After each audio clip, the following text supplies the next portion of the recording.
Hello everyone, this is Betsy from Ideas Times 2. Welcome back, or welcome to our channel. My sister Cindy and I have this channel together, and between the two of us we come up with lots of ideas and lots of tutorials for you, things to get you inspired on your crafting journey, on your bookmaking journey. Today I have an idea. I watched a video by Treasure Books, and I'll put her link down below, and it was totally fun, totally genius, and she made little junk journals out of buttons, and so I was very inspired by that. Some of the things I'm going to be doing are a little bit different than she did, but it is totally an idea I got from her channel, and I'm loving it. So these are mini junk journals. These are buttons. I'm a button lover. I have tons of buttons, probably too many, more than I should have for sure. But in love with vintage buttons especially, but even modern buttons can be totally fun way to do this project as well. So let me just show you a couple of the ones I've made already. And you can see this one is quite a bit smaller. Kind of the same method. And this one had a charm that I just attached with a lobster claw clasp onto the ribbon. This one has a charm that I'm dangling from the center holes here. And this one also has the ribbon closure, and it's pretty much the same. I love this one. Just the giant button. I was having trouble figuring out where to use this one. In fact, I just think it's so unique and so great. But I thought this was the perfect project for that. So let's get started. Now I'll show you exactly what I did. But first, let me just show you a couple more buttons that I think will work. So these buttons all have 2 holes in the center. You can also use buttons with 4 holes, and I'll show you that. Like this button has a shank, which you can see there, how that sticks up, and that will not work as is, but you can clip that off. I've had success clipping it off with some jewelry clippers. This is plastic. I've also had success with metal ones as well. I did clip this one off already. This is also, it's actually metal. It's a metal button.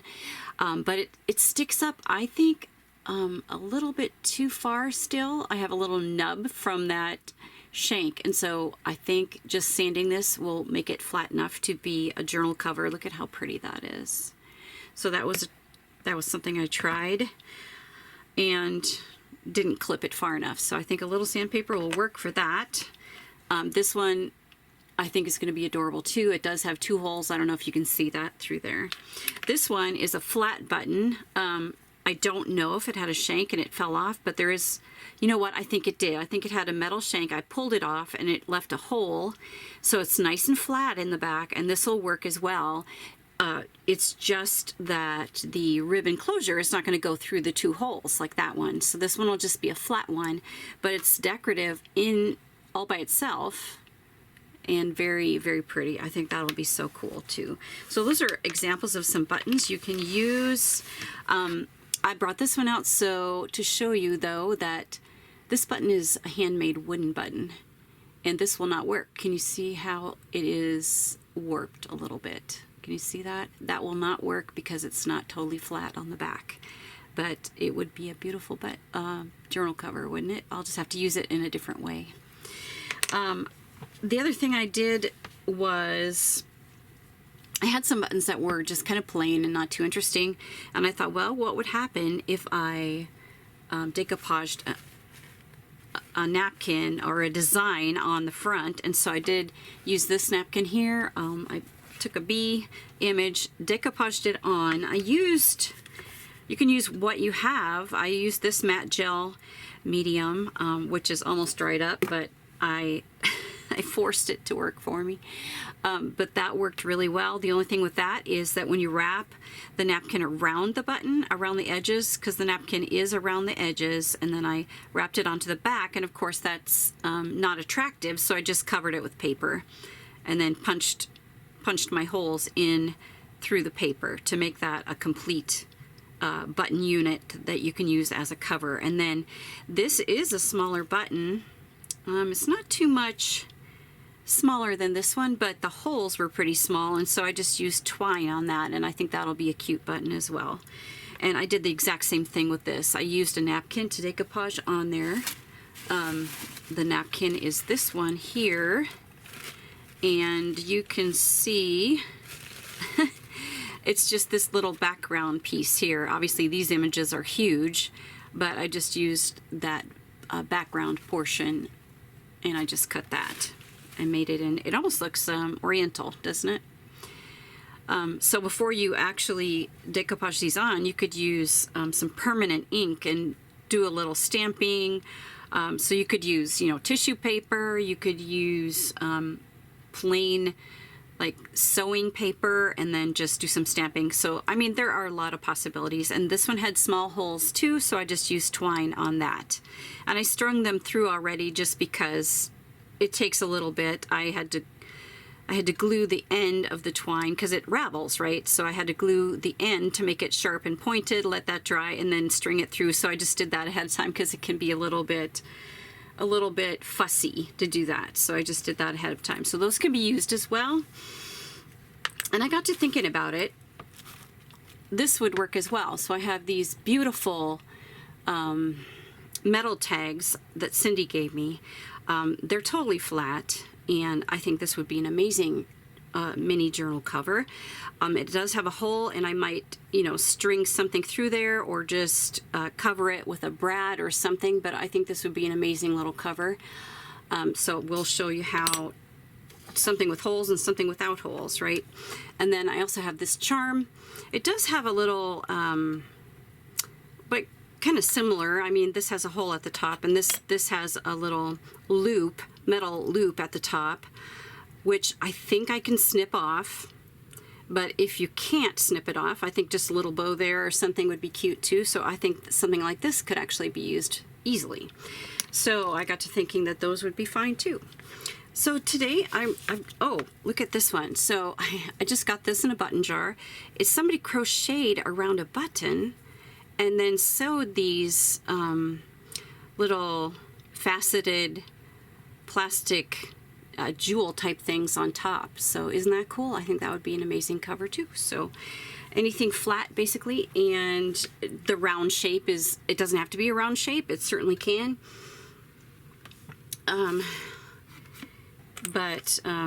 Which makes it fun as a button. It makes it fun to have the round shape. But there are also, if you want to use a button, there are also all kinds of shapes of buttons, which it's the same idea, it's just going to be a different shape. So what I did was to show you about the 4 holes. So this button has 4 holes. What I did was, yeah, that's the other thing I should mention. So I put this charm on after this whole journal was made and everything was dry and everything. But I could not. I pulled that and glued it down so tightly, the ribbon, that I couldn't get a jump ring underneath it. So I actually wound up sewing this on. That's why on this one I do want a little charm hanging down. And that's why before this dried and before I was finished with the whole journal, I just went ahead and put the jump ring under there right away. So that is there, but you can see that it has 2 more holes that we need to fill, and those will be for our closure. So the way I did it was I just took a tiny piece of my ribbon that I'm going to be using, and I just threaded it through, straight through holes that are opposite each other, and then I just glued the little ends down. So that's just like that, and then we can use it just like a regular 2-hole button. Okay, so I cut a bunch of papers. I don't think it would be easy to do a very thick journal. This is probably the thickest I have, so I'm going to attempt this, and it might be a little bit trickier. Let's see, I'm gonna line these up so that it's nice and even along one edge, so I know where to go. So what I'm going to do is I'm going to trace this onto my paper, and then at the edge here, of course, we need to bind these papers. Let me show you. Instead of just telling you, let me show you here. So the signature is bound just like we would do on a normal junk journal. You can see my little threads here. It is bound, and so it is bound. It has a little spine there, and I tucked the ribbon underneath, which is why you maybe cannot see it quite as well. So it is bound just like a regular signature, but you can see that it does not come to the edge of the button right here. We have to make it flat to make that spine.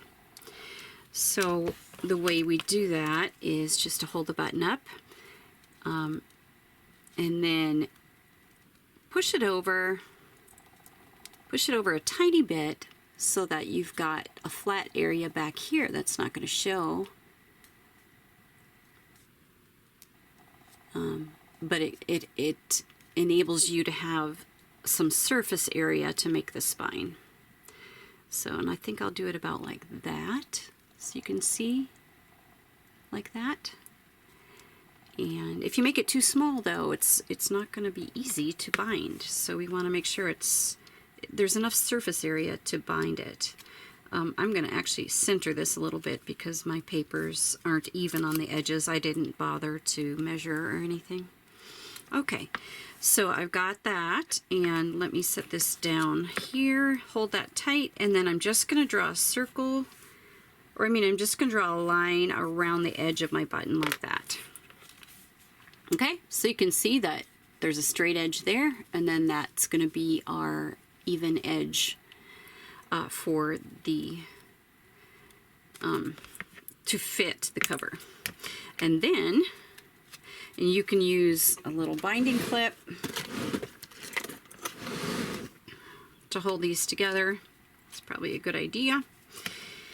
And probably hold it right here like this.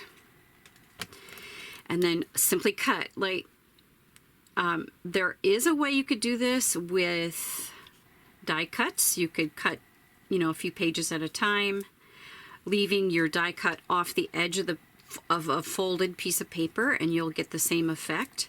But I find that well, for one thing, I don't have a lot of circles to choose from, but it is going to be hard to find the exact size that you need. Also, I don't have very many round punches, and so sometimes those will work too, but once again, the measurement has to be pretty perfect. Okay, so let's see, and you can always even up your edges, try it out for size, and it looks like I need to trim a little bit, so I'll trim.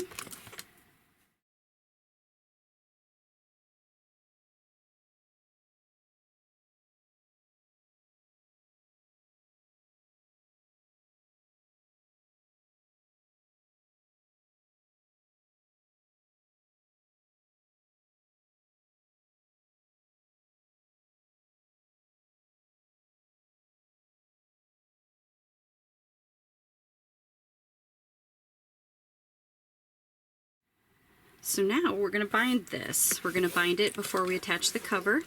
I should also mention that what I found to be easiest is to have this top page as cardstock. It's more sturdy to glue in, and it's more sturdy for a back cover for the little button journal. And the rest of the pages are just coffee stained papers that I'd cut to size. And you can junk journal this up. You could do, notebook papers and lace stained papers and colored paper and, like all the miscellaneous things that we love to do with our junk journals. You can do that. So now what I'm going to do is use a few strands of embroidery thread which I forgot to get out. So I will be back with that. I decided to use upholstery thread. Yes, upholstery thread. Very strong, sturdy thread. I decided to use that. I've got a little spool of that. But for the other ones, I do believe I used embroidery thread. Yep, looks like I did on all of those. Whatever thread you have that you think will work, a couple strands of regular thread. Sometimes those waxed linen threads, depending on the weight of your thread, might be a little too heavy for this small project. That's why I kind of went with something smaller. Okay, so I am going to punch holes in this, and it's just I'm just gonna do 2 holes, and I'm not gonna measure or anything. I'm just gonna, it doesn't need to be fancy, just to hold these together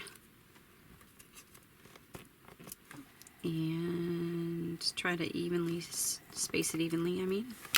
So there we go. I got two holes punched in there.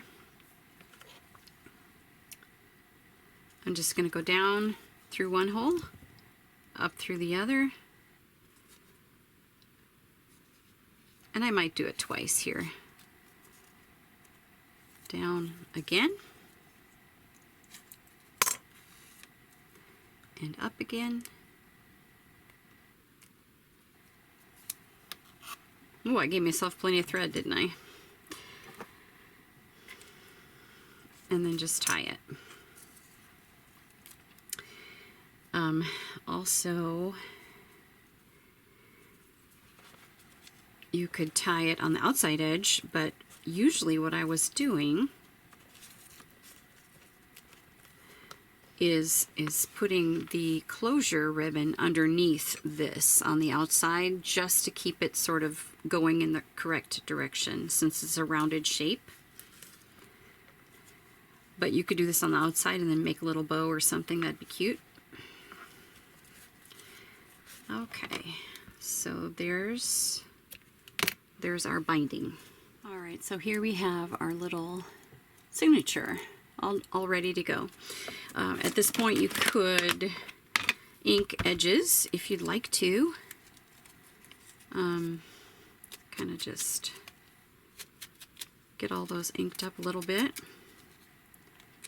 This one, of course, is going to be glued onto the cover, so we don't need to ink that, but maybe ink it up on this side of it. This will be the inside cover. Okay.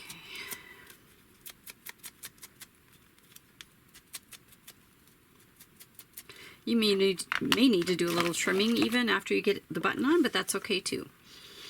So before we glue this on, this is going to be glued on just like this. So then this is our, this outer cardstock is glued directly onto the button, and then this becomes our back cover, this part of the cardstock here. All right, so before you glue this on though, we're going to thread our closure in the buttonholes. And the way we do that is, and like I said, this is a 4 button, and I wanted to do that so that you have an idea how to do it. You don't have to do a 2-hole button. So I'm just trying to get that in.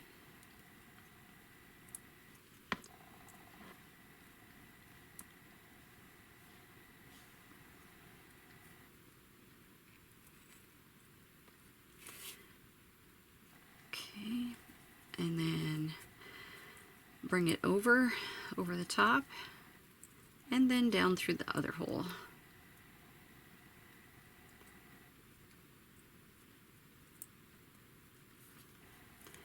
The ribbon just needs to be long enough to basically wrap around the ribbon twice, because the signature is obviously not going to be super thick, and this little weaving of the ribbon in the holes doesn't take too much space either. So basically just okay. And if you want to try it for size just to see if your ribbons are even. You can just, it looks like I need to pull this through just a tiny bit that way. So let me hold it up and try it again. Perfect. Okay, now, super easy. Make sure that your ribbon is horizontal like this, going out like that. And we're going to glue that directly on to our cardstock cover. And if you have a directional paper, you might want to make sure that's accurate. I'm going to put the glue right here on the cardstock. Nice even coat. I'm using Fabri-Tac, which has done a fantastic job of holding buttons onto paper. So that is an awesome glue to use for that. And then just get this as even up and down, and make sure your edge is pretty close to that button cover. Straighten out your ribbon, make sure that's nice and straight, and that should be great. If you need to re-trim your paper, you may have to do that, and that is fine. Looks like I do have a little part here that needs trimming, and that's fine, it's no problem. All right, and then, and it might have been easier to actually do this beforehand, but I'm gonna thread this ribbon, and you don't have to do this. This is just to kind of keep that ribbon lined up. So what I'm gonna do is pull this ribbon through the binding thread. And it probably would have been easier to do that ahead of time, but that's okay. Let's see if I can grab that real quick.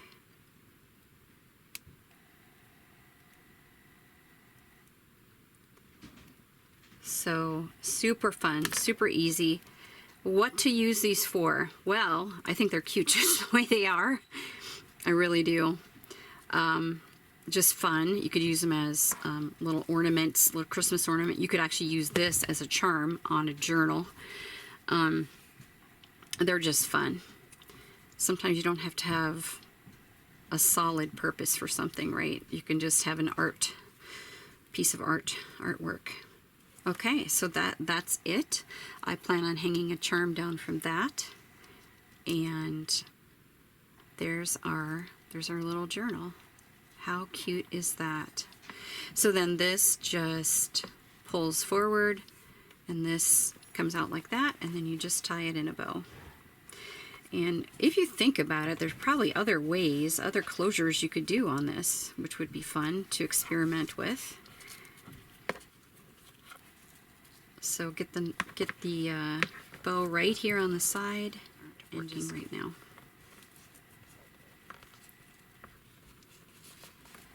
There we go. Love it. Love it. This one was kind of plain colored, and so I thought maybe a charm would kind of look good on that. If you are using a flat charm or a charm or button that doesn't have holes that you would thread the ribbon through, it would just be a matter of gluing this directly onto that cardstock, but making sure your ribbon is underneath first, of course, and then it's the same exact procedure, just that the ribbon needs to be glued in between the button and your cardstock. So that makes it very simple, easy to use cover, even though it doesn't have holes. So there you have it. There you have some ideas.